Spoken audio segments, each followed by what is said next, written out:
வணக்கம் and welcome to apple box. உங்க கூட பேசிட்டு இருக்கிறது சபரி. இந்த செக்ஷனோட பேரு ஒரு குட்டி கதை. 5 நிமிஷத்துல முடிகிற மாதிரி நான் உங்களுக்கு ஒரு குட்டி கதை சொல்ல போறேன்.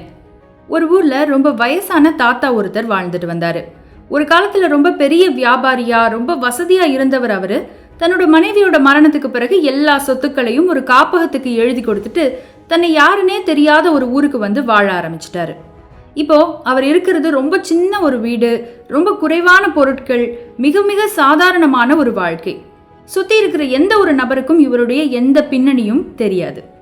இப்படி இருக்கிறப்போ தினமும் அவர் நடக்கிறதுக்காக ஒரு பார்க்குக்கு போவாரு. அந்த பார்க்குக்கு போறதுனால அவருக்கு ஒரு சில நண்பர்களும் கிடைச்சாங்க. சின்னவங்க பெரியவங்கன்னு எந்த வயது வித்தியாசமும் இல்லாம.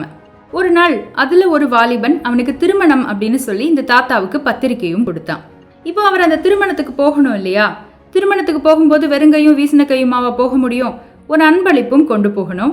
யோசிச்சு பாக்குறாரு. அவர்கிட்ட தன்னோட மனைவியின் நகைகளை தவிர வேற எதுவுமே இல்லை. சரி, நமக்கும் வயசாயிருச்சு, இனிமேல் நம்ம இதை பாதுகாத்து வச்சு என்ன பண்ண போறோம் அப்படின்னு நினைச்சுக்கிட்டு அதுல ஒரு நவரத்தின கல் பதிக்கப்பட்ட நெக்லஸை எடுத்து கிஃப்டா கொடுக்கலான்னு முடிவு பண்ணி ஒரு டப்பால போட்டு வச்சிடுறாரு. அடுத்ததா திருமணத்துக்கான அந்த நாளும் வந்தாச்சு. இந்த தாத்தாவும் அந்த கல்யாணத்துக்கு போயாச்சு. அவர் வச்சிருந்த அந்த அன்பளிப்பை புதுமண தம்பதிகளுக்கும் கொடுத்தாச்சு. வழக்கமா திருமணத்துக்கு அடுத்த நாள் என்ன நடக்கும்? வந்திருக்கிற எல்லா அன்பளிப்புகளையும் பிரிச்சு பார்ப்பாங்க இல்லையா? அந்த மாதிரி அந்த புதுமண தம்பதிகளும் தங்களுக்கு வந்திருக்கிற எல்லா அன்பளிப்புகளையும் பிரிச்சு பாக்குறாங்க. அதுல இந்த தாத்தாவோட பரிசும் இருக்கு. அதை அவங்க பிரிச்சு பார்க்கும்போது அதுல இருக்கிறது ரொம்ப பழைய மாடல்ல இருக்கிற ஒரு நெக்லஸ். அந்த பொண்ணுக்கு அதை பார்த்த உடனேயே சுத்தமா பிடிக்கல. அதை கொடுத்தது யாரு அப்படின்னு கேட்கிறா. அந்த எதிர்த்த வீட்டு தாத்தா அப்படின்னு இவன் சொல்லவும், அவரே பாவம், அவர் என்ன விலை உயர்ந்த கல்லுல செஞ்ச ஒரு நெக்லஸையா கொடுத்துருக்க போறாரு அப்படின்னு நினைச்சிட்டு அதை தூக்கி ஒரு ஓரமா ஒதுக்கி வச்சிடுறாங்க இவங்க 2 பேரும். நாட்கள் கடந்து போகுது. ஒரு 6 மாசத்துக்கு அடுத்ததா இவனுடைய நண்பன் ஒருத்தனுக்கு திருமணமும் நடக்குது. அந்த கல்யாணத்துக்கு இவங்க போறப்போ கிஃப்ட் கொடுக்கணும்ல. அப்போ இந்த நெக்லஸ் எடுத்து நல்லா அது மேல கலர் பேப்பர் எல்லாம் சுத்தி ஒரு அன்பளிப்பாக இவங்க கொண்டு போய் கொடுத்துடுறாங்க.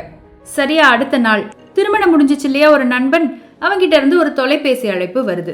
அந்த அழைப்புல ரொம்ப சந்தோஷமா அந்த நண்பன் சொல்றான், உனக்கு ரொம்ப நன்றிடா, நான் கூட உன்னோட திருமணத்துக்கு வந்து ஒரு சாதாரண மோதிரத்தை தான் பரிசா கொடுத்தேன், ஆனா நீ எனக்கு ரொம்பவே விலை உயர்ந்த ஒரு பரிசு கொடுத்துருக்கிற, ரொம்ப நன்றி அப்படின்னு. இவனுக்கு ஒரே குழப்பமா போச்சு. நம்ம அந்த தாத்தா கொடுத்த பழைய நெக்லஸ் தானே கொடுத்தோம் அப்படின்னு மனசுல நினைச்சுக்கிட்டு, நீ எதை சொல்றேன்னு எனக்கு புரியவே இல்லையே அப்படின்னு அந்த நண்பன் கிட்ட கேட்டான். உடனே அந்த நண்பன் சொன்னா, அதான்டா, நீ எனக்கு ஒரு நெக்லஸ் கொடுத்தியே, ரொம்ப பழைய மாடல்ல கூட இருந்ததே, அதை பார்த்த உடனே இப்படி ஒரு பழைய கிஃப்ட் உன்னோட நண்பன் கொடுத்துருக்கானே அப்படின்னு என்னோட மனைவி சொன்னான். நான் தான் அவகிட்ட சொன்னேன், இல்ல என்னோட நண்பன் ரொம்ப நல்லவன், ரொம்ப பழசா இருந்தா கூட இந்த கிஃப்டை நமக்கு அவன் கொடுத்துருக்கான்னா இதுல ஏதாவது விசேஷம் இருக்கும், இந்த கல் ஏதாவது வித்தியாசமான ஒரு கல்லா இருக்கும் அப்படின்னு சொல்லி. அப்ப கூட அவன் நம்பல. அப்புறம் தான் எதுக்கு பிரச்சனைன்னு அவ அப்பா கிட்டேயே கேட்டோம். அவங்க அப்பாவே ஒரு வைர வியாபாரி தான். அந்த கல்லை பார்த்ததும் அவர் அசந்து போயிட்டாரு. இது ரொம்ப வித்தியாசமான கல்லு மட்டும் இல்ல, ரொம்ப விலை உயர்ந்த ஆடம்பரமான நவரத்தின கல்லும் கூட அப்படின்னு அவர் சொன்னாரு. எனக்கே ஆச்சரியமா போச்சு.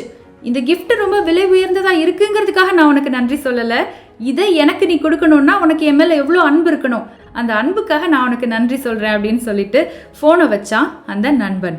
அந்த நெக்லஸ் அவங்களுக்கு கொடுத்த இந்த தம்பதிகளோட முகம் அப்படியே சுருங்கி போச்சு. சே, நம்ம அந்த தாத்தாவை தப்பா நினைச்சிட்டோமே, இவருக்கு இதைத்தான் தர தகுதின்னு நம்மளா அனுமானிச்சிட்டோமே, நம்ம போட்ட இந்த அனுமானத்தால நல்லதொரு விலை உயர்ந்த சிறப்பான பரிசையும் அவருடைய அன்பையும் சேர்த்து இழந்துட்டோமே அப்படின்னு அவங்க 2 பேரும் வருந்தினாங்க. அனுமானம் மிகவும் ஆபத்தானது. அனுமானம் ஒரு மிகப்பெரிய எதிரி. இந்த கதையை கேட்டுட்டு இருக்கிற நாமளும் அனுமானிச்சு நிறைய விஷயங்களை தவற விட்டுருப்போம்ல. ரொம்ப கஷ்டம்பா இந்த வேலையெல்லாம், எவ்வளவு முயற்சி பண்ணாலும் நமக்கு கிடைக்காது அப்படின்னு அனுமானிச்சு முயற்சியே பண்ணாம சில வேலைகளை விட்டுறது.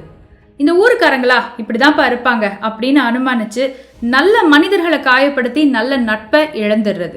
வெளி தோற்றத்தை மட்டுமே வச்சு இது சிறப்புன்னு நம்பி ஏமாந்து போறது. இது எல்லாத்துக்கும் காரணம் என்ன?